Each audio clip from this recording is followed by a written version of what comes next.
البدع والأهواء، أهل البدع العقائدية وأهل البدع السياسية. نقول بيننا وبينكم السلف، بيننا وبينكم الكتب، كان فيقول البدع بيننا وبينكم. Bismillahirrahmanirrahim. Alhamdulillahi hamdan katsiran tayyiban mubarakan fihi kama yuhibbu rabbuna wa yarda. Asyhadu an la ilaha illallah wahdahu la syarika lah wa asyhadu anna Muhammadan abduhu wa rasuluh sallallahu alaihi wa ala alihi wa ashabihi ajma'in, amma ba'd.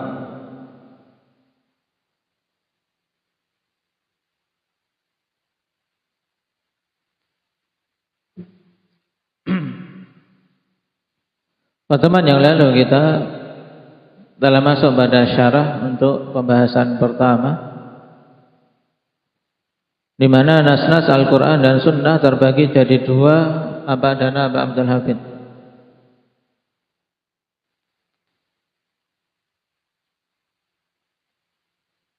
Baik, yang jelas gamblang, wadihun jali, dan yang muskil khafi.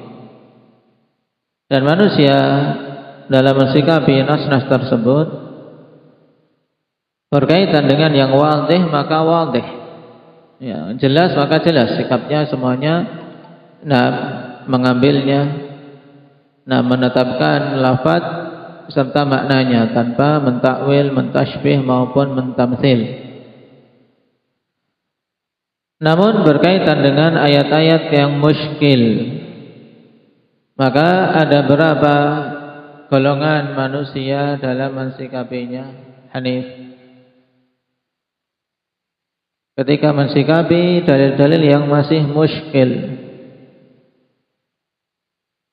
ada dua golongan. Yang pertama, golongan ar-rasikhun fil ilmi, yang kokoh ilmunya. Bagaimana sikap mereka?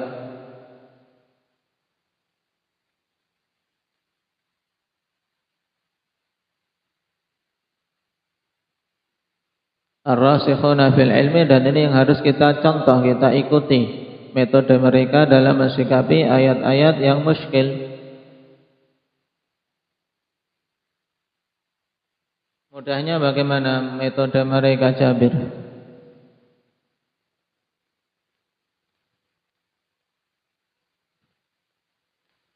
Yaitu antum tekankan mereka apa? Menerima secara keseluruhannya. Kullun min indi rabbina. Ini menunjukkan bentuk penerimaan mereka. Dengan menerima apa yang ditetapkan dalam dalil-dalil tersebut, dan terkait makna yang tidak dipahami, mereka tidak menerjunkan diri dalam membahas-bahasnya tanpa ilmu.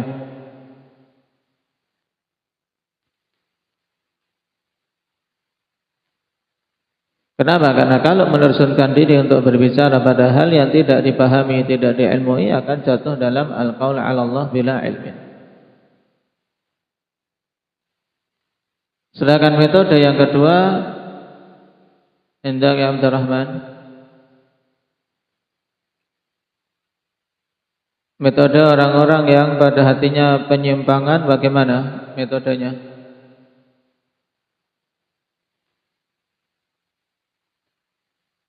Mereka mengikuti yang muskil mutasyabih untuk apa?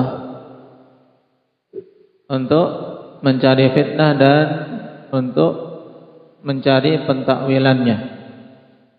Memang mereka menginginkan yang muskil seperti itu untuk ditarik-tarik sehingga menimbulkan fitnah di tengah umat. Sekarang kita masuk pada pembahasan berikutnya, tahrirul qawli fin nususi min haitsul wuduhi wal iskal.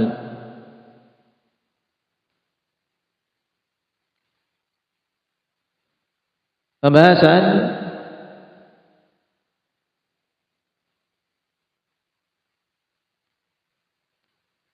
terperinci terkait masalah nas-nas dari sisi jelas dan rancunya.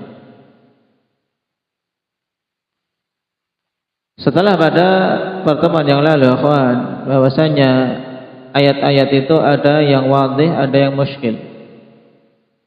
Timbul pertanyaan, nas-nas yang muskil itu apakah memang rancu secara mutlak ataukah rancu yang nisbi, yaitu rancu pada sebagian orang tapi tidak pada sebagian yang lain. Ini yang harus kita ilmu, dan inilah yang akan dibahas. Qala al-'allamah Ibnu Utsaimin rahimahullahu taala, innal wuduha wal iskala fi an-nusus syar'iyyati amrun nisbi. Ini dipahami dengan baik, bahwasanya jelas dan rancunya nas-nas syar'i. Nas-nas syar'i itu meliputi apa, Fatih? Yang dimaksud dengan nas-nas syar'i itu meliputi apa? Al-Quran dan Sunnah. Nah, jelas dan rancunya dalil-dalil Al-Quran dan Sunnah itu perkara yang nisbi. Apa maksud perkara nisbi? Yakhtalifu fihi an-nas bihasabil ilmi wal fahmi. Yang manusia berselisih padanya sesuai dengan kadar ilmu dan pemahaman. Berarti apa? Bukan kerancuan yang mutlak di mana semua kalangan tidak paham, semua kalangan tidak mengilmui. Tidak demikian, tapi apa? Perkara rancu dan tidaknya ini sesuatu yang nisbi, sesuai dengan apa? Orang per orangnya, sesuai dengan kadar ilmu dan pemahamannya. Faqad yakunu mushkilan 'inda syakhsin ma huwa wadihun 'inda syakhsin akhar.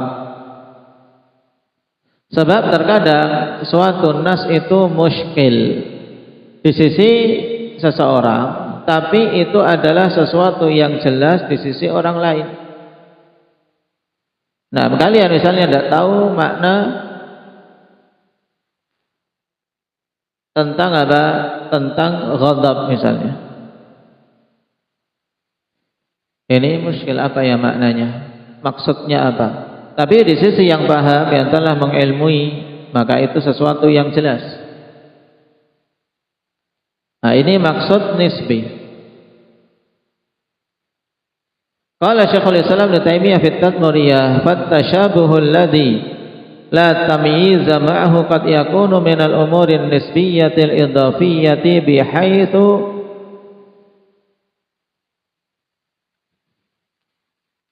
yashtabihu ala ba'din nasi duna ba'din. Wa mithlu hadha ya'rifu minhu ahlul ilmi ma yuzilu anhum hadzal ishtibah."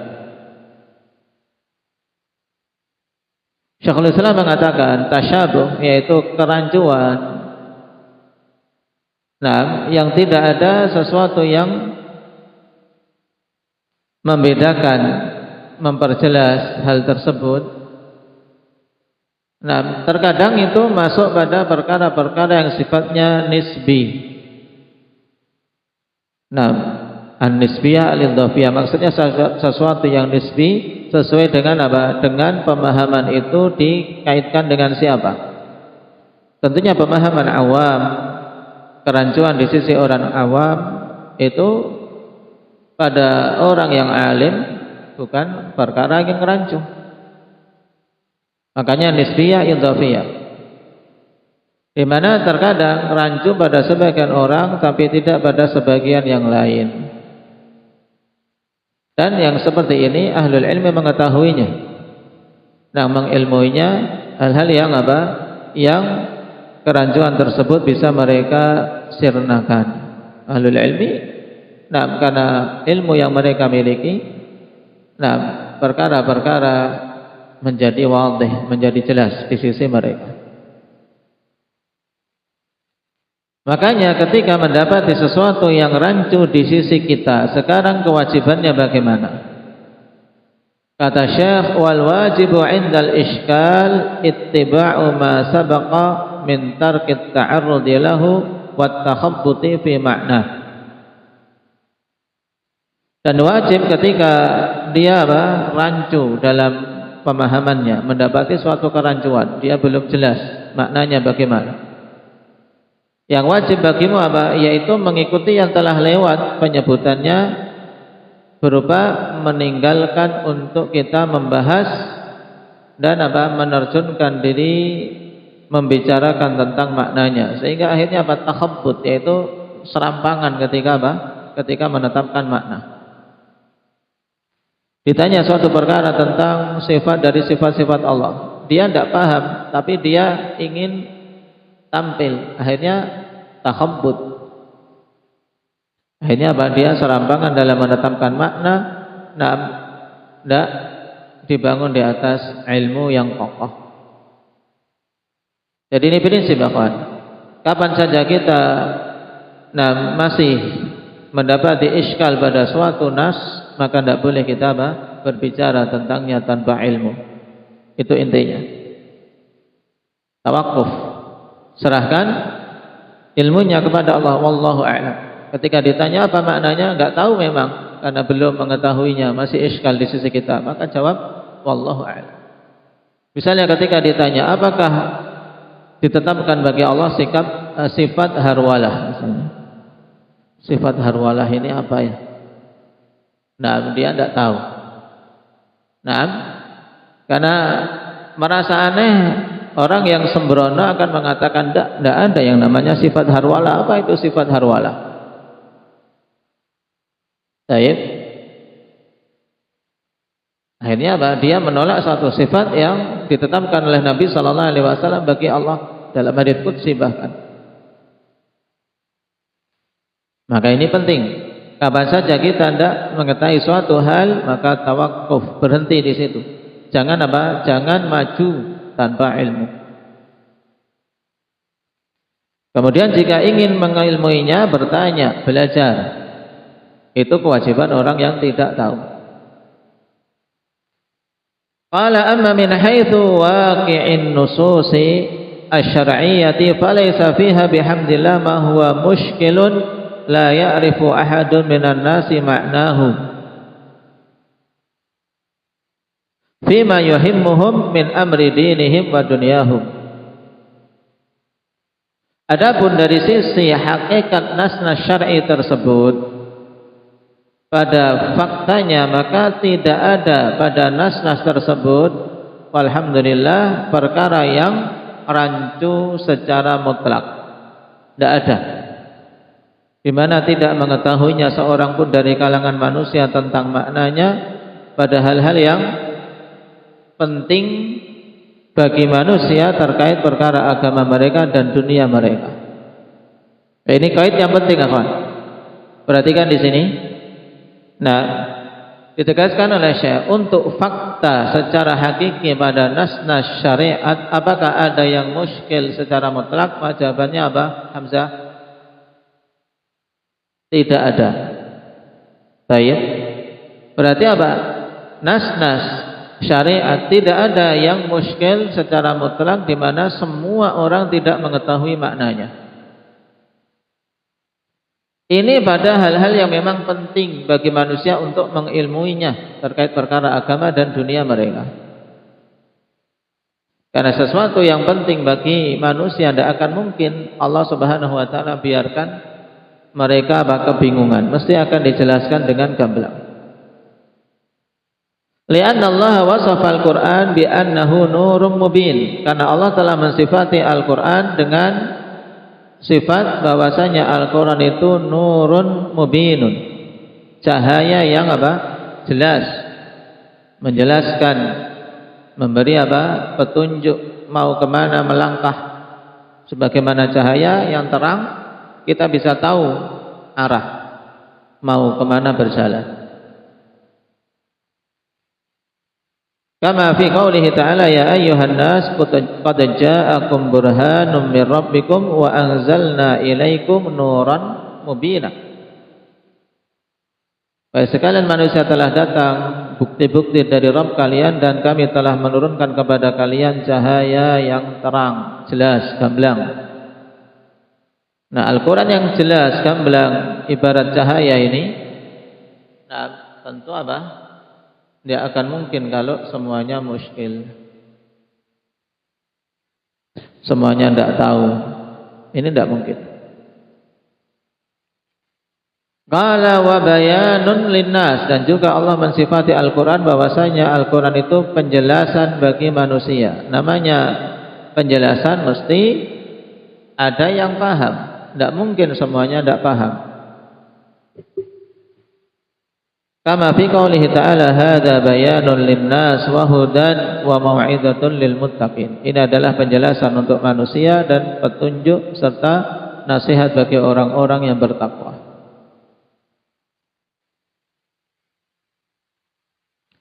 Wa furqan, juga Allah sifati Al-Quran dengan furqan. Makna furqan yaitu membedakan antara jalan yang hak dari jalan yang batin, membedakan yang benar dari yang salah. Kama fi qoulihi ta'ala tabarakalladzi nazzala al-furqana 'ala 'abdihi liyakuna lil 'alamina nadhira. Allah Subhanahu wa taala katakan, Maha suci Allah Subhanahu wa taala yang telah menurunkan Al-Furqan, yaitu Al-Qur'an. Dinamakan Al-Furqan kenapa tadi? Bapak? Karena membedakan yang hak dari yang batil, menjelaskan mana yang hak, mana yang batil, menjelaskan mana yang halal, mana yang haram. Telah menurunkan Al-Furqan kepada hambanya yaitu Nabi kita Muhammad sallallahu alaihi wasallam untuk menjadi pemberi peringatan bagi sekalian alam. Wa annahu anzalahu tibyanan likulli syai' wa hudan wa rahmah, dan bahwasanya Allah telah menurunkan Al-Qur'an sebagai penjelas segala sesuatu dan sebagai petunjuk dan rahmah. Ini terkumpul pada ayat wa nazzalna 'alaikal kitaba tibyanan likulli syai' wa hudan wa rahmatan wa busyra lil muslimin. Ini jelas. Allah turunkan kepadamu Al-Qur'an wahai Nabi sebagai penjelas segala sesuatu, sebagai hidayah, petunjuk, dan sebagai rahmat serta kabar gembira bagi orang-orang yang berislam.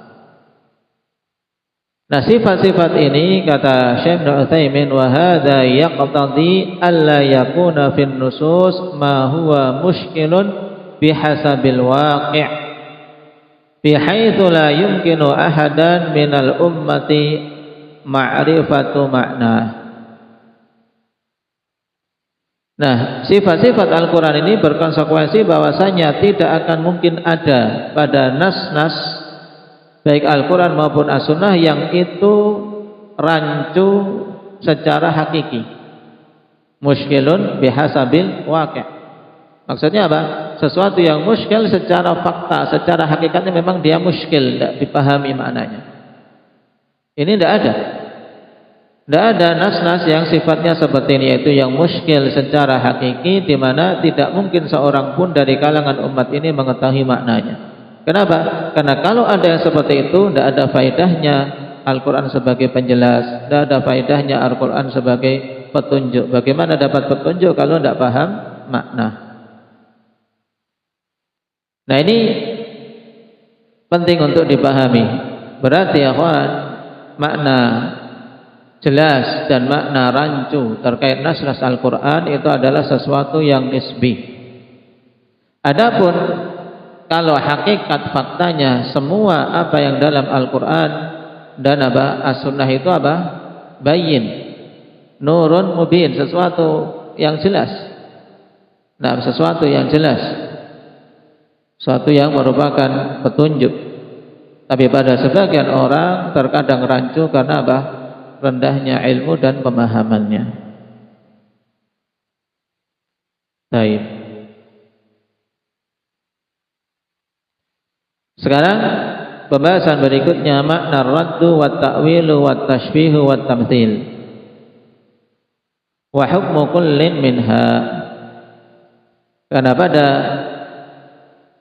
matan yang dibawakan oleh Imam Ibnu Qudamah rahimahullahu taala bahwasanya terkait nas-nas Al-Qur'an maupun As-Sunnah yang menetapkan sifat-sifat Allah, wajib untuk kita mengimaninya dan menerimanya. Wa tarkut ta'arudi lahu birraddi wat ta'wili wat tashbihi wat tamtsil. Ya, kita meninggalkan untuk menolaknya, mentakwilkan, mentashbih atau mentamtsil. Makna-makna masing-masing dari empat istilah ini apa? Perhatikan. Ar-raddu at-takdzibu wal ingkar. Yang dimaksud dengan rad adalah apa? Mendustakan dan mengingkari. Namanya menolak kan kita mendustakannya atau mengingkarinya. Mithlu an yaqula qail laisa lillahi yadun la haqiqatan wala majazan. Seperti misalnya seorang mengatakan Allah tidak memiliki tangan. Tidak memiliki secara hakiki, tidak pula secara majaz. Ini maknanya apa? Rad, menolak penetapan sifat yang ada dalam nas Al-Quran maupun As-Sunnah. Berarti ini mendustakan dan mengingkari. Wa huwa kufrun. Dan ini merupakan bentuk kekufuran. Kenapa? Li'annahu takdzibun lillahi wa rasulih. Karena ini bentuk pendustaan terhadap Allah dan Rasulnya. Sedangkan takwil, at-takwil, at-tafsir. Wa takwil makna asalnya at-tafsir. Cuman takwil yang dilarang di sini kata Syekh wal muradu bihi huna tafsiru nususis sifati bi ghairi ma aradallahu biha wa rasuluh. Nah, jadi takwil itu makna asalnya adalah apa? Tafsir. Menjelaskan. Cuma ikhwan, istilah takwil yang disebutkan di sini dalam apa? Dalam konotasi negatif. Makanya para ulama lebih memilih menggunakan istilah tahrif daripada takwil. Kenapa? Karena takwil memiliki makna yang benar, yaitu bermakna tafsir. Sedangkan tahrif itu semuanya batil. Jelas secara istilah itu langsung bermakna buruk, itu tahrif. Ini tahrif. Makanya takwil yang dimaksud di sini sebenarnya adalah tahrif, yaitu apa? Menafsirkan nas-nas sifat dengan selain apa yang Allah kehendaki dan Rasulnya kehendaki. Wa bi khilafi ma fassaraha bihi sahabatu wa tabi'una lahum bi ihsan, dan penafsiran yang berbeda dengan yang ditafsirkan oleh para sahabat dan para tabi'in. Berarti apa? Dengan kata lain, takwil yang dimaksud di sini adalah penafsiran dengan penafsiran yang batil, yang menyelisihi apa yang Allah kehendaki dan Rasulnya kehendaki, serta menyelisihi penafsiran para salaf. Makanya dalam catatan kaki perhatikan wa huwa fil haqiqati tahrifun. Sehingga takwil yang diinginkan di sini hakikatnya adalah tahrif. Wa lafdzu takwil ustu'mila fi thalathati ma'anin. Dan untuk menyempurnakan faedah perhatikan takwil itu digunakan pada 3 makna. Ahaduha yang pertama wa huwa istilahu katsirin minal mutakallimina fil fiqhi wa usuli. Yang pertama yaitu istilah yang banyak digunakan oleh ahli kalam dalam fikih dan dalam usul fikih. Anna ta'wila huwa sarful lafzi 'anil ihtimalir rajih ila al-ihtimalil marjuh lidalilin yaqtarinu bih. Ini makna takwil menurut kebanyakan usuliyin, yaitu memalingkan lafaz dari kemungkinan yang kuat kepada kemungkinan yang lemah dengan dalil yang menyertainya. Ini makna takwil, yaitu apa? Memalingkan suatu lafaz dari kemungkinan makna yang kuat kepada makna yang lemah dengan adanya suatu alasan yang menyertainya. Wa tsani anna ta'wila bi makna tafsir wa hadha huwa al-ghalibu ala istilahi mufassiril Quran. Makna yang kedua, takwil itu bermakna tafsir, dan ini makna yang hak. Dan ini mayoritas istilah digunakan oleh ulama-ulama ahli tafsir Al-Quran. kama yaqulu Ibnu Jarir wa amsaluhu minal mufassirin, seperti yang dikatakan oleh Ibnu Jarir dan yang semisal beliau dari kalangan ahli tafsir ketika mengatakan misalnya waqtalafa ulama'ut ta'wil ay ulama'ut tafsir. Misalnya para ulama takwil berselisih, maksudnya ulama tafsir. Bahkan Ibnu Jarir memberikan judul tafsirnya dengan apa? Dengan istilah takwil. Ya, tafsir beliau takwilul Quran, maksudnya tafsirul Quran. Ats-tsalitsah, yang ketiga, anna ta'wil huwal haqiqah allati ya'ulu ilaihal kalam. Makna yang ketiga, ikhwan, dari makna takwil adalah hakikat yang suatu perkataan itu kembali kepadanya. Berarti takwil itu makna yang ketiga adalah hakikat perkara. Hakikat perkara yang diucapkan itu apa? Kama qala ta'ala hal yanzuruna illa ta'wilah. Yauma ya'ti ta'wiluhu yaqulu alladziina nasuhu min qablu qad ja'at rusulu rabbina bil haqq. Tidaklah mereka menunggu kecuali apa? Takwilah, yaitu apa? Hakikat terjadinya hari kiamat. Nah, jadi takwil di sini yang mereka tunggu hakikat terjadinya perkara yang diberitakan. Yauma ya'ti ta'wiluhu yaqulu alladziina nasuhu min qablu qad ja'at rusulu rabbina bil haqq. Nah, dan pada hari datangnya kejadian yang dikatakan tersebut, maka orang-orang yang dulu melupakannya, yaitu tidak mau beriman terhadapnya, mengatakan Rasul-Rasul Rabb kami telah datang dengan kebenaran, di mana mereka memberitakan tentang hari kiamat dan betul-betul terjadi sesuai yang diberitakan. Jadi ini tiga makna takwil yang banyak digunakan dan yang dilarang, ikhwan, dalam pembahasan kita takwil dengan makna yang pertama. Takwil dengan makna yang pertama yaitu apa tadi? Syukran. Takwil dengan makna yang pertama memalingkan lafaz dari kemungkinan yang kuat kepada kemungkinan yang lemah. Yang diistilahkan dengan istilah lain apa? Istilah lainnya apa, Nasrul? Istilah yang sangat jelas batilnya tahrif. Nah, adapun makna kedua dan ketiga ini makna yang hak, dalam artian penggunaannya tidak dilarang, yaitu takwil bermakna tafsir, sehingga tidak dilarang seorang mentakwil Al-Quran dengan makna tafsir. Kita mentafsirkan Al-Quran. Baik, kita tunggu takwilnya. Nah, takwil mimpi misalnya, takwilul mimpi terkadang bermakna tafsir, tafsir mimpi tersebut. Ini takwil mimpinya, ini tafsir mimpinya. Dan ketika terjadi, nah, apa yang dimimpikan betul-betul terjadi, maka itu juga apa? Takwil mimpi tersebut, yaitu terjadinya apa yang dimimpikan. Nah, ini makna apa? Makna takwil yang kedua dan ketiga. Ada jenis-jenis takwil, insyaallah kita ambil pada pertemuan yang akan datang. Naktafi bihadza walhamdulillahirabbil alamin.